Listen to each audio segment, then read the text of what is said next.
શું કાર્યક્રમ હતો?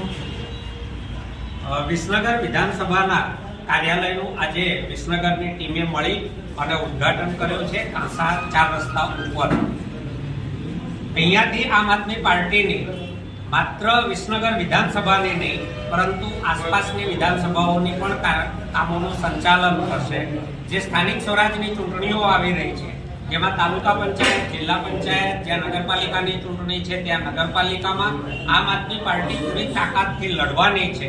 એટલે એક પ્રકારે આ અમારો વોર રૂમ છે અને ગુજરાતમાં શિક્ષણ, સલામતી અને સમૃદ્ધિના મુદ્દા લઈને, લોકોના પ્રશ્નોને લઈને, ભવિષ્યના ગુજરાતના સપનાને લઈને અમે લોકોની સામે જવાના છીએ અને અમને પૂરી આશા છે કે ગુજરાતની જનતા જે હવે પરિવર્તન ઝંખી રહી છે એના માધ્યમ તરીકે આમ આદમી પાર્ટીને જ પસંદ કરશે।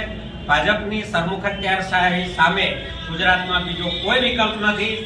રાત દિવસ આમ આદમી પાર્ટી પ્રગતિ કરી રહી છે, આગળ વધી રહી છે અને સ્થાનિક સ્વરાજની ચૂંટણીઓમાં જ્વલંત વિજય મેળવીને આમ આદમી પાર્ટી સ્થાનિક સ્વરાજમાં સુશાસન આપવા માટે કટિબદ્ધ છે।